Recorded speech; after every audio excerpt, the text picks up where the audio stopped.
Del Emirato, que empieza con estas de Rahman primero, hay que destacar que el territorio poco a poco se empieza a arabizar, es decir, se empiezan a adoptar y a interiorizar elementos de la cultura árabe que está floreciendo y se va expandiendo por el Mediterráneo.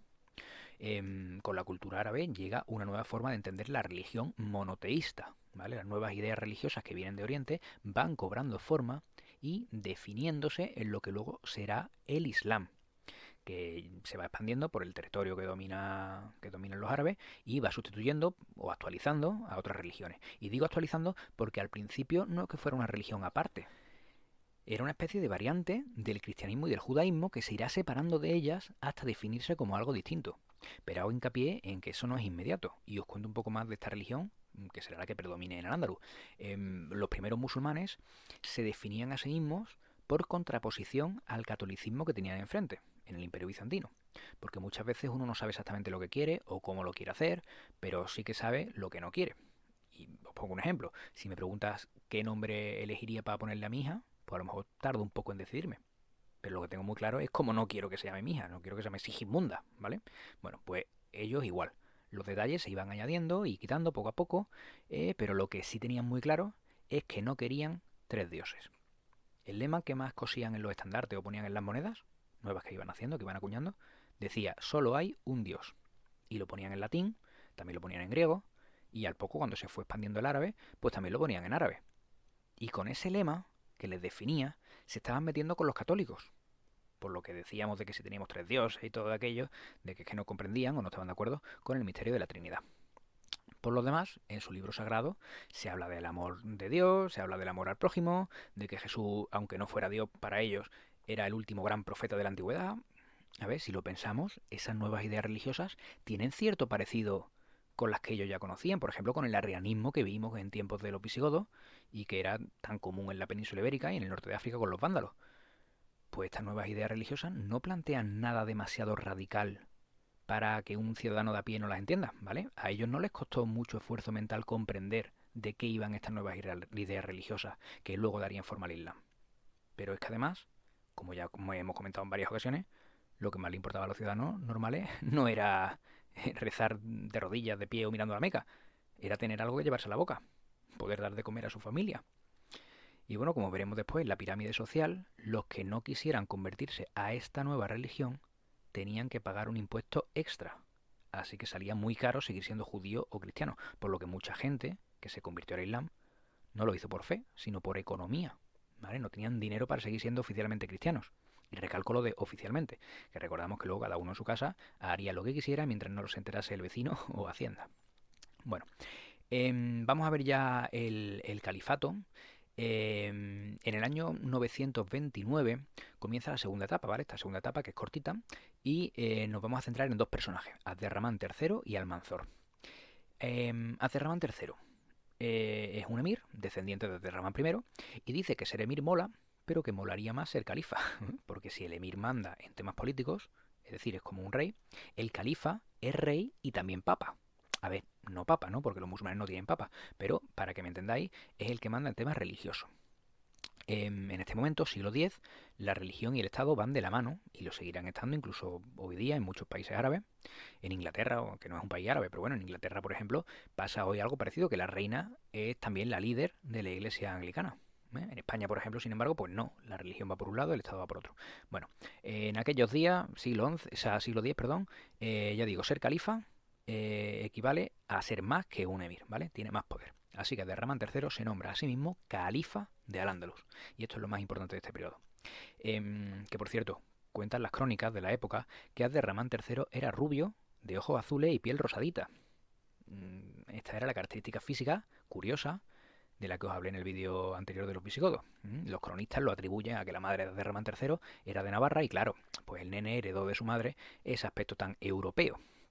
Hombre, a ver, yo, de lo que estudié en las clases de biología en cuarto de eso y tal, de genes dominantes y recesivos, pues recuerdo entre poco y nada. Pero me suena que para que un moreno morenazo de familia árabe de pura cepa y una navarra, por muy rubia y de ojos azules que fuera, pues para que tengan un hijo y salga casi pelirrojo, pues hace falta mucha suerte o un poquito más de ayuda genética por parte de la familia del padre. Pero bueno, ya digo, yo tampoco soy biólogo y es más cotilleo medieval que otra cosa. Pero bueno, el otro personaje del que íbamos a hablar es el general Almanzor, que luchó contra los moros en África y contra los reinos cristianos en el norte de España y les dio pal pelo a casi todos. Llegó incluso hasta Santiago de Compostela y se llevó las campanas de la catedral. Imagínate, las campanas de la catedral. Esto fue en el año 997. Imaginaos los cristianos de ese momento que conocen el libro del Apocalipsis y que entienden en el capítulo 20, creo que en el año 1000 vendrá el diablo a la tierra. Y recordemos que estamos en el año 997, el año 1000 está ahí al lado, y resulta que llega un señor, saquea a Santiago y se lleva las campanas de la catedral. Almanzor era el mismo diablo. Evidentemente no lo era, ¿no? Pero la gente estaba asustada y perdida. Y bueno, ya pasamos a las taifas, ¿vale? Este tercer periodo, pues a partir del año 1000 más o menos, aunque en vuestro libro pone 1031, pero bueno, a partir del año 1000, 1000 y algo, se empiezan a producir ciertas revueltas dentro del Andaluz. Hay desconexiones de las provincias con el gobierno de Córdoba, los gobernantes locales empiezan a independizarse, hasta que, bueno, eso, en torno al año 1031, más o menos como pone en vuestro libro, pues ya no existe realmente el califato como tal. Está todo dividido en un montón de pequeños reinos musulmanes llamados taifas.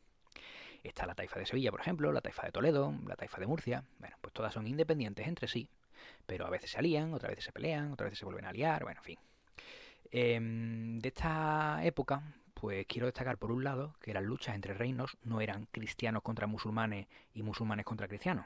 La religión siempre ha sido una excusa para pegarse, pero casi nunca ha sido el motivo real. ¿Vale? El motivo, en el 99% de los casos, vamos, es el dinero y el poder. A veces las taifas se aliaban con reinos cristianos para pelearse con otra taifa, ¿vale? Y aquí nadie decía nada de, ¡hala, un moro y un cristiano se han aliado! ¿No? Y un ejemplo claro son dos personajes del siglo XI que en Sevilla conocemos muy bien, que son el Cid Campeador y el rey poeta de la taifa de Sevilla, Al-Mutamid. El Cid Campeador es como se conocía a Rodrigo Díaz de Vivar, un famoso guerrero castellano, que en principio luchaba bajo las órdenes del rey de Castilla, pero luego fue desterrado y bueno, pues fue trabajando también para otros señores como el rey de la taifa de Zaragoza, que era una taifa musulmana, evidentemente. De hecho, bueno, la palabra Cid es la castellanización de la palabra árabe Sidi, que significa señor. Eso quiere decir que los que le llamaban señor hablaban árabe, porque no le decían señor, le decían Sidi, ¿vale? Era señor de árabes. Eh, Al Cid le tocó luchar tanto contra musulmanes como contra cristianos, pero él no los veía ni como una cosa ni como la otra. Para él eran aliados o enemigos de su jefe. Y seguramente los que hoy eran enemigos, el mes que viene llegaban a un acuerdo y se aliaban para luchar contra otro. Y enlazando al Cid tenemos a Al-Mutamid, que es el rey poeta de la taifa de Sevilla, que bajo su reinado el reino de Sevilla era tan grande, vamos, más grande todavía de lo que hoy es Andalucía. Así que fíjate, con Al-Mutamid la cultura de este reino, del reino de Sevilla, floreció, porque tanto él como otros reyes de taifa de su época, pues le dieron más importancia a las artes que a la guerra. Y como digo, su historia se entrelaza con la del Cid, porque resulta que el rey Alfonso VI de Castilla había llegado a un acuerdo de paz con el rey de Sevilla, con Al-Mutamid, para que no hubiera ataques, siempre y cuando Al-Mutamid le pagase un dinero que habían acordado. Bueno, pues uno de esos años el rey de Castilla manda al Cid a Sevilla a cobrar ese dinero. Y resulta que cuando llega el Cid, el rey de la taifa de Granada, que también es musulmana como la de Sevilla, pues está atacando Sevilla. Lógicamente el Cid y sus hombres pues se ponen de parte del rey de Sevilla, lo defienden, bueno, y consiguen derrotar al rey de Granada. Y bueno, en el Prado de San Sebastián tenemos esta estatua que conmemora la estancia del Cid y bueno, se puede leer esta inscripción, ¿vale? Que tenéis ahí. Por cierto, de Al-Mutamid y su amigo Ibn Amar se cuenta una leyenda muy curiosa sobre una partida de ajedrez que quiero que investiguéis y me contéis grabándoos en vídeo. ¿Mm? Y bueno, poco más vamos a comentar de momento. En el siguiente vídeo veremos un poquito de la sociedad, el estilo de vida y la cultura. Y, bueno, y lo que os quería comentar sobre el nombre este de Tarik y la idea global que os quiero transmitir o que quiero que se os quede. Em, Igual que cuando oímos Asterix, Obelix, Panoramix, Vercingetorix, ¿vale? Pues reconocemos por su forma acabada en X, que son nombres de origen galo, ¿no? El Asterix y Obelix, ¿no? Bueno, en la actualidad también tenemos pues Gómez, González, Jiménez, Gutiérrez, ¿vale? Y sabemos que son españoles porque acaban en Ez, ¿no?